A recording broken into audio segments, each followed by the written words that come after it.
संध्या जी। हरिओम।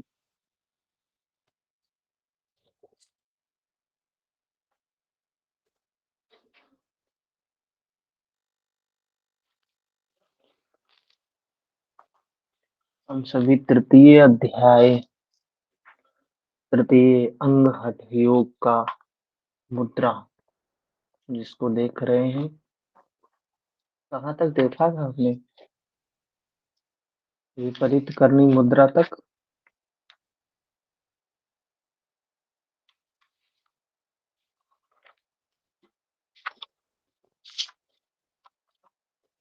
या रंध्र बंद, मूल बंद, ध्यान बंद। दीपाली जी हरिओम। केचरी मुद्रा हमने देख लिया था। विपरीत करनी तक देखे थे पिछले क्लास। ध्यान बंद पे चर्चा कर लेते हैं। 5 नंबर स्टॉक।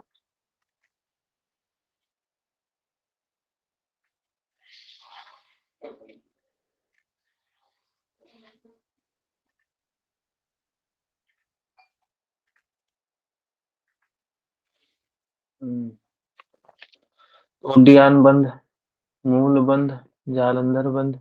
हम सभी ने देखा कि ये 3 बंद हम कुंभक के दौरान लगाते हैं। तो सबसे पहले क्या लगता है? कौन सा बंद लगता है? जालंधर बंद। मूल बंद, जालंधर बंद, मूल बंद दोनों साथ में ही बताया गया है। इधर जालंधर बंद लग रहा है, उधर मूल बंद लग रहा है, तो कुंभक शुरू हो जाता है। कुंभक के अंत में क्या करना है? कुंभकांते रेचकाधौ हमें क्या करना होता है? उड्डयन बंध लगाना होता है। उड्डयन बंध क्या करता है? उड्डयन श्रेष्ठ बंध, उड्डयन बंध को ही बोला गया है। उड्डयन बंध सुषुम्ना के अंदर निरुद्ध प्राण को ऊपर उठाता है। तो उड्डयन बंध का काम क्या है? सुषुम्ना के अंदर जो प्राण है उसको ऊपर उठाने का काम करता है। इसलिए योगी लोग इसे उड्डयन बंध कहते हैं।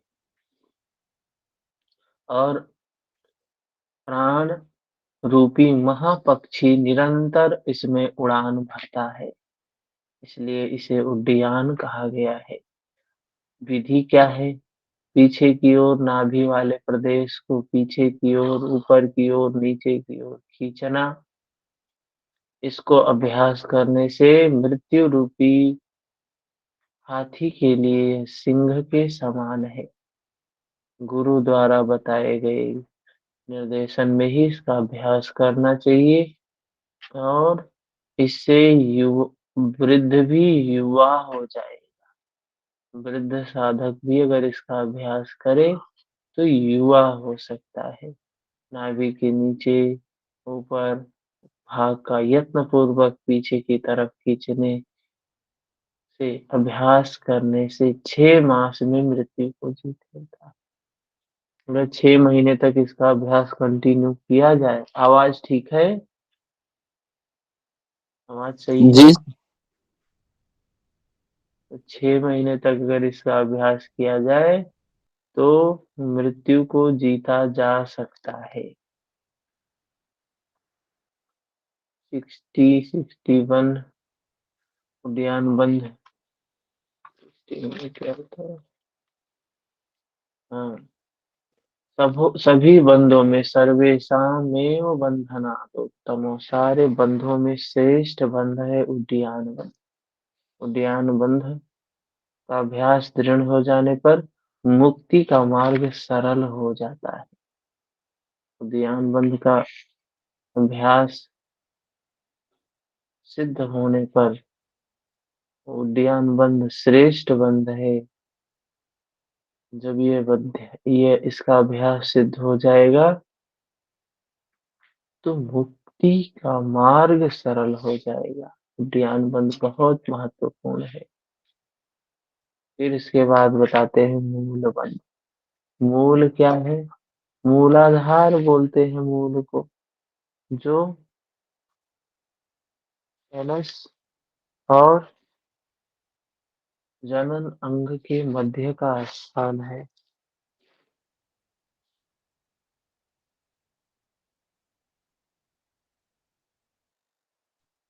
दोनों के मध्य का जो स्थान है वो जनन अंग, उसको कह रहे हैं वहां पे लॉक लगाना है। क्यों लॉक लगाना है? ताकि प्राण जो वायु है वो नीचे से ना निकल जाए, वो नीचे से ना निकले, इसलिए नीचे की तरफ लॉक लगाना है। 62 नंबर श्लोक में हमने देखा अपान वायु का जो स्वभाव है वो नीचे की अधोगामी होती है। अपान वायु का स्वभाव क्या है? अधोगामी होती है। उसी को मूल बंध के द्वारा हमें ऊर्ध्वगामी बनाना है। ठीक है, योगियों ने इसे कहा है मूल बंध कहा है। एड़ी से गुदा को दबाकर बार बार बलपूर्वक योनि का कुंचन करे, इससे वायु ऊपर की ओर चली जाती है। ये मूला मूल बंध के बारे में बता रहे हैं। और इस मूल बंध के द्वारा प्राण अपान नाद बिंदु एक रूप हो जाते हैं, तब योग में सफलता मिलती है, इसमें कोई संदेह नहीं है। निरंतर मूलबंध का अभ्यास करने से प्राण और अपान की एकता होती है, मल मूत्र की अल्पता होती है, वृद्ध भी युवा हो जाता है। अपान वायु ऊपर की ओर जाती है, अग्निमंडल में पहुंचती है, उसके धक्का लगने से अग्नि शिखा बढ़ती है। तो वह अग्नि शिखा है जो सहस्त्रार्थ पर कह रहे हैं, जब वहां वो वायु पहुंचती है तो अग्नि शिखा को बढ़ा देती है। तब अग्नि और अपान प्राण को उष्ण बना देते हैं। अग्नि और प्राण, अग्नि कहाँ होती है? अग्नि तत्व, अग्नि तत्व शरीर में कहाँ होता है? पता है किसी को? उधर उधर में समान वायु। और सूर्य कहाँ बताया गया है?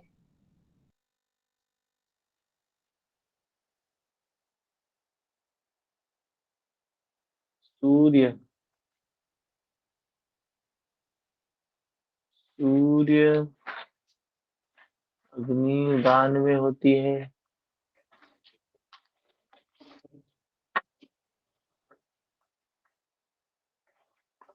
जल कहाँ होता है? स्वादिष्ठान चक्र में बताया गया है जल। हम्म, सूर्य के बारे में बताया गया कुछ, सूर्य के बारे में कौन से जगह पे बताया गया है? जठर शिव अग्नि, संहिता में यहाँ बताया मणिपुर गया सर। क्या क्या बताया गया? मणिपुर चक्र में कहीं अग्नि का वर्णन किया गया है? मणिपुर चक्र में, मणिपुर चक्र, मणिपुर में ये आ विशुद्धि चक्र को, हाँ विशुद्धि चक्र को अग्नि तत्व कहीं बोला गया है?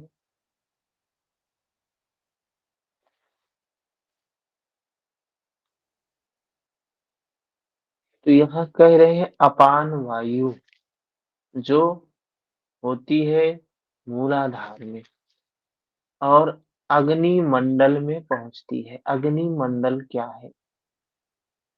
ये अग्नि मंडल हमको लगता है विशुद्धि चक्र, अग्नि मंडल शायद विशुद्धि चक्र हो सकता है। और वहां धक्का लगने से अग्नि शिखा बढ़ती है, यह सहस्त्रार्थ होगा। अच्छा, यहाँ देह मध्य में अग्नि स्थान बताया गया है। याज्ञवल्क्य में बताया गया है कि देह मध्य, तो कहीं कहीं देह मध्य नाभि को बोलते हैं, कहीं कहीं देह मध्य उस मूलाधार, मूल स्थान, एनस और जनन अंग के मध्य का स्थान, मध्य स्थान बोला जाता है। उस अग्नि के बीच में पतली शिखा सदा विद्यमान रहती है। जायते के स्थान पर कहीं वर्धत या पाठ भी मिलता है। फिर 67 नंबर श्लोक। 67 अग्नि ततो यातो वहन पानो वहन्यपानो प्राणम् उष्ण स्वस्वरूपकम् तेनात्यन्तप्रदीप्तस्तु ज्वलनो देहजस्तथा। अग्नि अपान प्राण को उष्ण रूप बना देती है। अग्नि और अपान, ये दोनों जब साथ मिलते हैं तो ये प्राण को हीट करते हैं। इससे देहांतर्गत अग्नि अत्यंत प्रज्वलित हो जाती है। उससे सोती हुई कुंडलिनी व्याकुल होकर जगती है। डंडे से पीटी हुई सर्पिणी के समान फुत्कार करके सीधी हो जाती है। तो यहाँ मूलबंध से बताया गया है कि कुंडलिनी का भी जागरण होता है। मुद्रा में कौन सी मुद्रा से जागृत होता है कुंडलिनी? महामुद्रा। आसन में कौन सा आसन है? अष्टप्रदीपिका में कौन से आसन से बताया है कुंडलिनी जागरण का?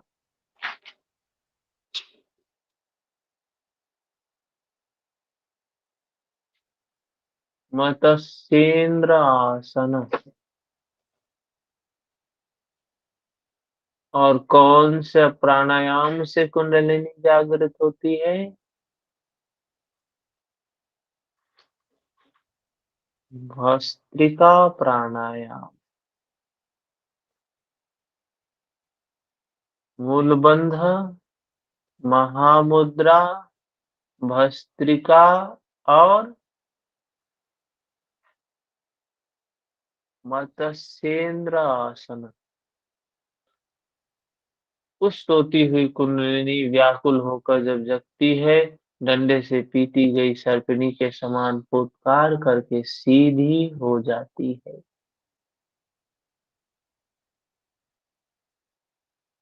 इसलिए मूल बंध का नित्य अभ्यास करना चाहिए, क्योंकि ये कुंडलिनी जागृत करवाता है।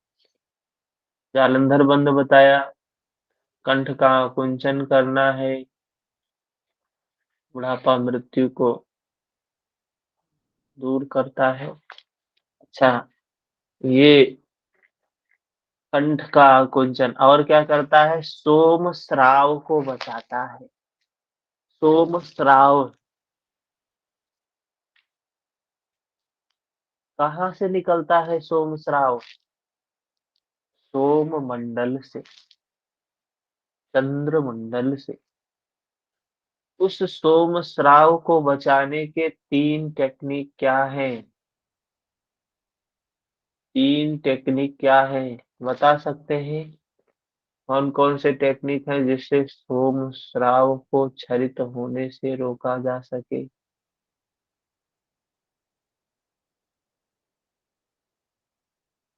सर, खेचरी मुद्रा विपरीत करनी। खेचरी विपरीत करनी और जलंधर बंद। जालंधर बंधन। हाँ, जालंधर बंधन। ये 3 है जिसके द्वारा उस सोम स्राव को बचाया जा सकता है भस्म होने से। उसके बाद कंठ संकोच के द्वारा ही दोनों नाड़ियों को दृढ़ता पूर्वक रोके। मध्य चक्र है, इला पिंगला, को दृढ़ता पूर्वक रोकने के लिए कहा है, जो जालंधर बंध से ही संभव है। और जालंधर बंध से एक महत्वपूर्ण चीज होती है, वो क्या है? 16 आधारों का नियंत्रण होता है। 16 आधारों का नियंत्रण होता है। फिर 74 में बताया कि ये गुदा का आकुंचन करके उड्डयन करना चाहिए। पिंगला को जालम रोककर पश्चिम मार्ग सुषुम्ना में से वायु को प्रवाहित करना चाहिए। तो ये बता रहे हैं कि क्या क्या होता है, कैसे होता है। जालंधर बंद किए, फिर मूल बंद किए, फिर उड्डयन बंद किए। तो उड्डयन बंद करेंगे तो प्राण सुषुम्ना में प्रवाहित होगा, सुषुम्ना की ओर आगे बढ़ेगा। इसी प्रक्रिया से प्राण लय ब्रह्मरंध्र को प्राप्त होता है।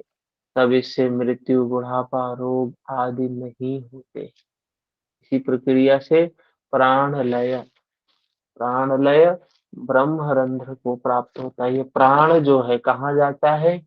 ब्रह्मरंध्र में चला जाता है। जब प्राण हमारा ब्रह्मरंध्र में पहुंच जाए, अर्थात सहस्रार्थ में पहुंच जाए, तो फिर मृत्यु नहीं होती है, बुढ़ापा, रोग नहीं होते हैं, सबसे पार जा सकते हैं। तो अब तो योग आयुर्वेद से भी आगे है।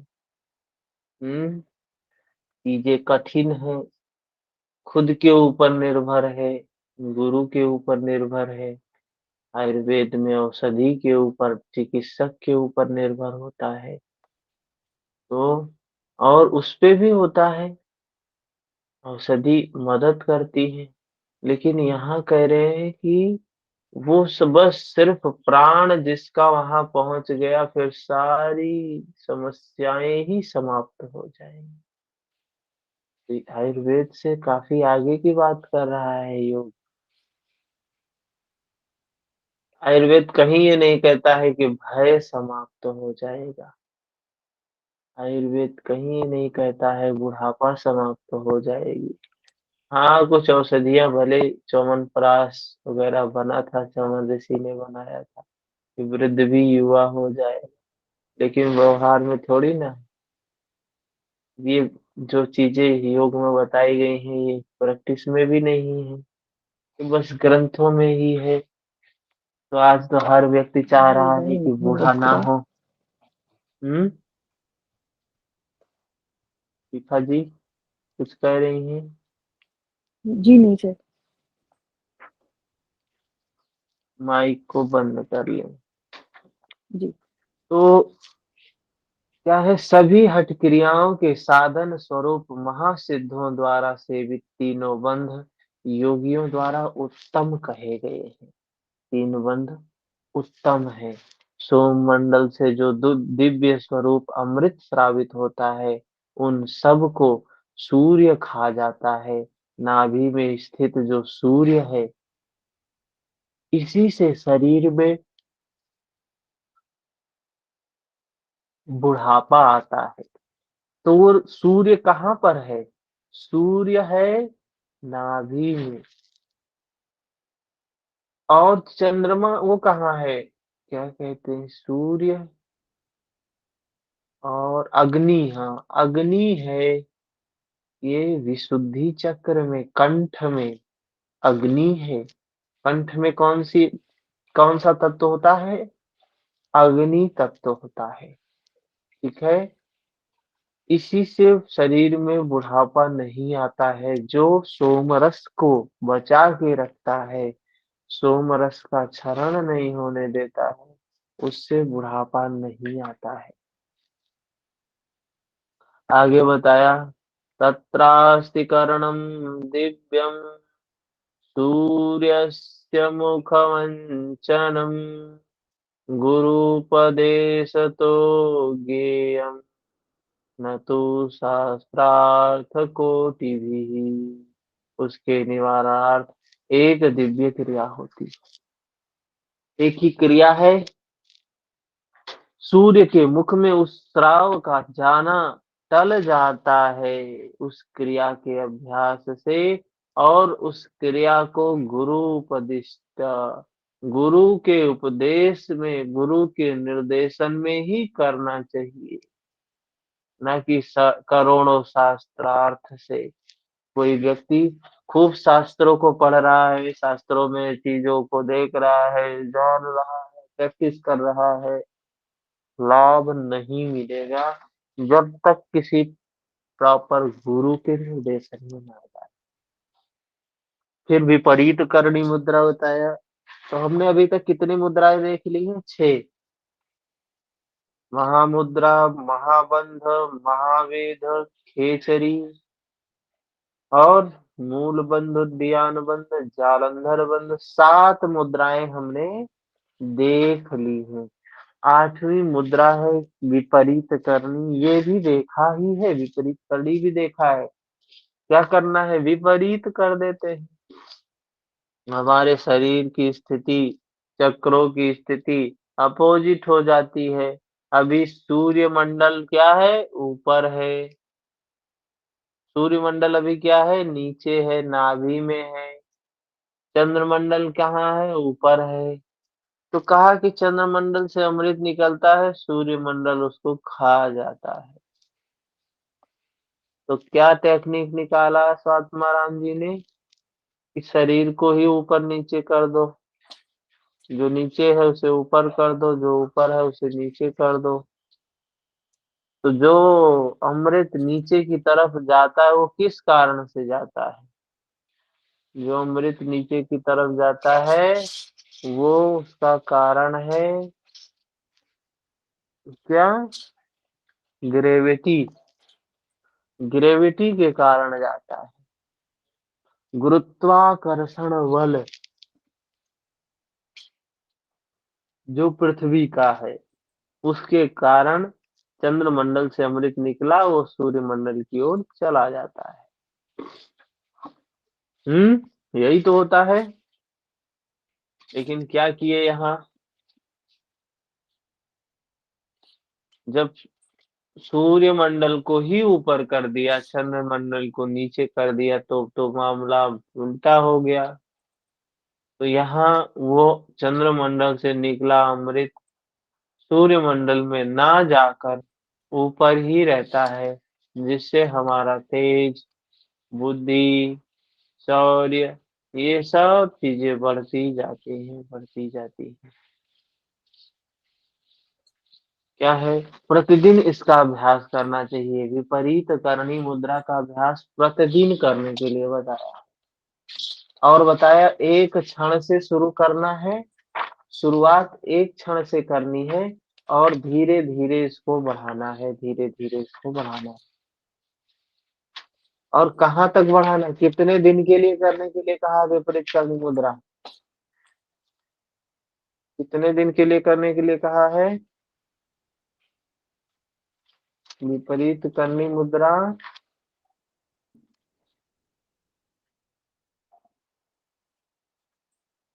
6 माह तक। विपरीत करनी मुद्रा 6 माह तक करने के लिए कहा गया है। और एक एक क्षण बढ़ाना है इसके अभ्यास को। 6 माह तक 3 घंटे तक ले जाना है। मतलब 24 घंटे में 3 घंटे विपरीत करनी मुद्रा में बैठे रहे। ठीक है? इससे बाद लाभ बताया है क्या होगा, क्या क्या लाभ बताया है। झुर्रियां नहीं आएंगी, सफेद बाल नहीं दिखाई पड़ेगा। हाँ? जो प्रतिदिन 3 घंटे अभ्यास करेगा वह मृत्यु को भी जीत लेगा। फिर इसके बाद वज्रोली है। वज्रोली क्रिया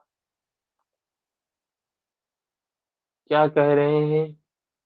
स्वेच्छया वर्तमानोऽपि योगोक्तैर्नियमैर्विना वज्रोलिं यो विजानाति स योगी सिद्धभाजनम्। तो ये 86 नंबर श्लोक में वज्रोली वज्रोली क्रिया योग शास्त्रोक्त नियम के बिना भी स्वेच्छा से रहने वाला साधक। मतलब कह रहे हैं जो नियम के बिना रहे, स्वेच्छा से रहने वाला साधक यदि वज्रोली प्रक्रिया को जानता है तो वह योग में सफलता प्राप्त कर लेता है। वज्रोली प्रक्रिया क्या है? सहजोली और अमरोली। वज्रोली के दो प्रकार बताए गए हैं, सहजोली और अमरोली, जिसके लिए दो दुर्लभ चीजें बताई गई हैं। तत्र वस्तुद्वयं वक्षे दुर्लभं यस्य कस्यचित् क्षीरं चैकं तद्वित्तीयं तु नारी च वशवर्तिनी। कह रहे हैं उस प्रक्रिया में जिस किसी के लिए भी दुर्लभ दो वस्तुएं कही गई हैं। पहली है कि क्षीर, ये क्षीर है, कोई दूध है, और दूसरी वस्तु है स्वाधीना नारी। स्वाधीना नारी, ये दो चीजें बताई हैं, दुर्लभ है, योगी के लिए दुर्लभ है। क्या है पता नहीं, इसमें हमें बहुत ज्यादा नहीं पढ़ना है। तो हमें वज्रोली में जानना है दो प्रक्रियाएं हैं, सहजोली और अमरोली। सहजोली और अमरोली दोनों प्रक्रियाओं को आप पुस्तक में आपके पास जो है उससे आप पढ़ सकते हैं। ठीक है। अच्छा, इसके आगे हमें लिखा ही नहीं है। तो इसके बाद हम देखेंगे शक्ति चालिनी मुद्रा। अंतिम मुद्रा है कौन सी? शक्ति चालिनी मुद्रा। हमने उसका पीडीएफ नहीं बनाया है, आज बना लेंगे। शक्ति चालिनी मुद्रा। ठीक है। तो क्या क्या है शक्ति चालिनी में देख लेते हैं। विपरीत करनी है। 10 मुद्राएं हैं। हमने कौन कौन से देखा?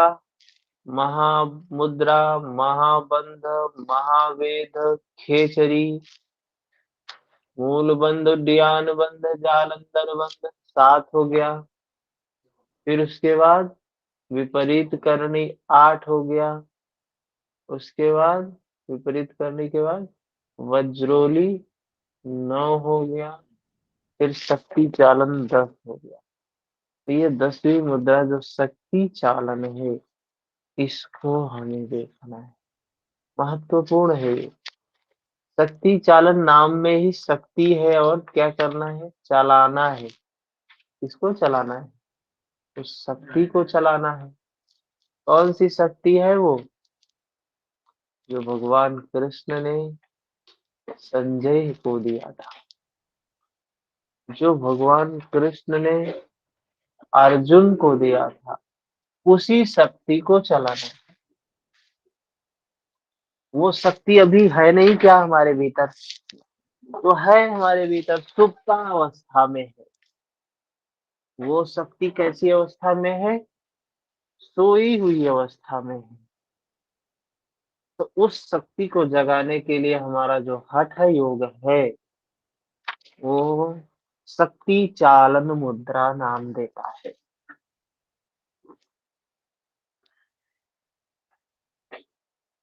तो उस शक्ति के नाम बताए, उस शक्ति के कितने नाम बताए हैं? 7 नाम बताए। 7 नाम। क्या क्या है 7 नाम? कुटिलांगी,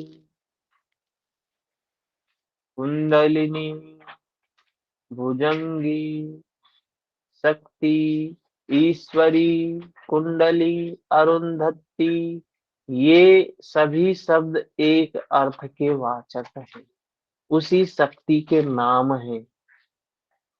और जिसे भगवान कृष्ण ने कहा प्रज्ञा है, प्रत्यक्ष ज्ञान करवाने वाली जो शक्ति है,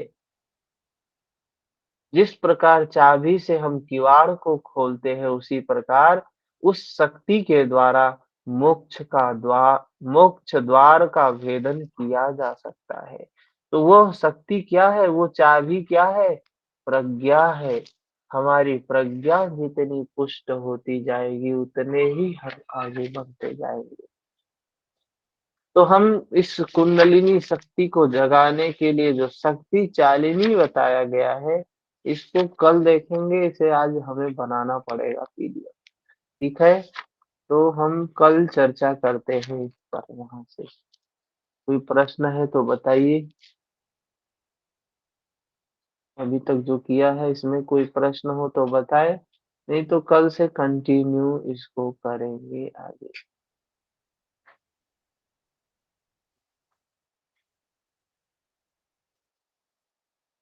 ठीक है, सर समाप्त महावेद करते वेद हैं। से मतलब, हम्म सर एक क्वेश्चन है सर, महावेद से मतलब हम्म क्या सर तीनों बंद है? महावेद मुद्रा बताई गई है ना, थोड़ा सा महामुद्रा, सर। महाबंध, महावेद। हाँ, ये सेकंड। तीनों जी। कहा कि ये महावेद के बिना, महावेद मुद्रा को जो बताया है, उसकी टेक्निक क्या बताई है, रुक जाए इसको खोल ही लेते हैं इसमें। महावेद मुद्रा,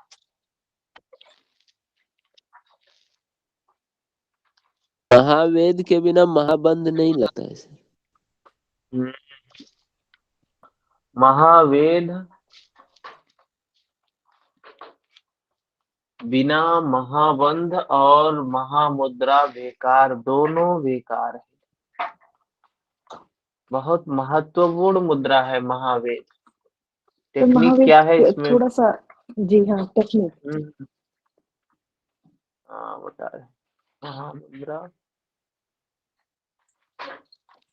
ये महामुद्रा है, ये महामुद्रा बताया गया है, ये टेक्निक है महामुद्रा की। ठीक है, देख रहे हैं कैसे करना है ये।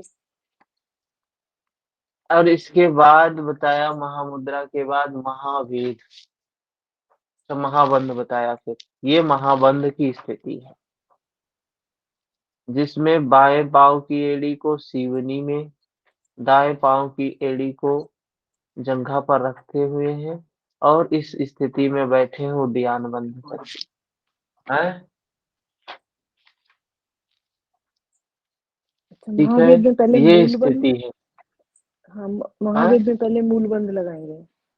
सर ये पूरी स्थिति नहीं है महावेद हम्म, की। इसमें हाँ, नितंबों को ये महाबंध मतलब की, कि हाथों महाबंध को की साइड में स्थिति रख के है। पटकना रहता ये है। महाबंध की स्थिति है, महाबंध है ये।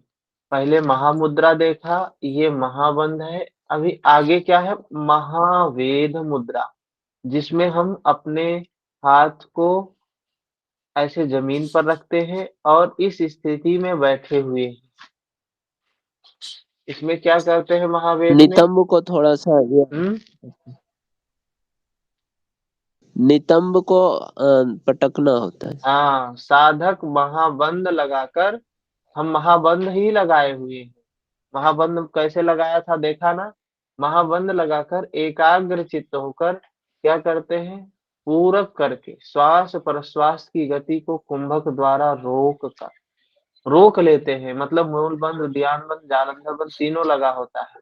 उसके बाद क्या करते हैं, उसके बाद दोनों हथेलियों को अच्छी तरह से जमीन पर लगाकर नितंबों को धीरे धीरे हल्के हल्के ऊपर नीचे करना है, जमीन पर हल्के हल्के से पटकना है। इससे होता क्या है, इससे प्राण जो है वो इड़ा पिंगला को छोड़कर सुषुम्ना वाही हो जाता है। ठीक है, ये महावेद में बताया गया है। मेरी और आवाज जा रही कहते हैं ये हम्म है।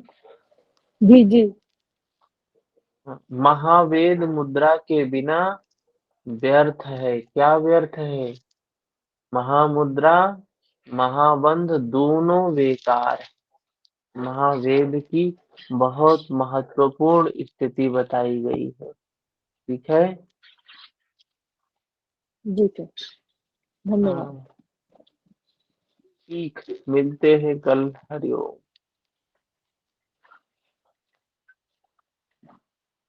हरिओम सर। हरिओम। हरिओम सर। हरिओम। हरिओम भैया।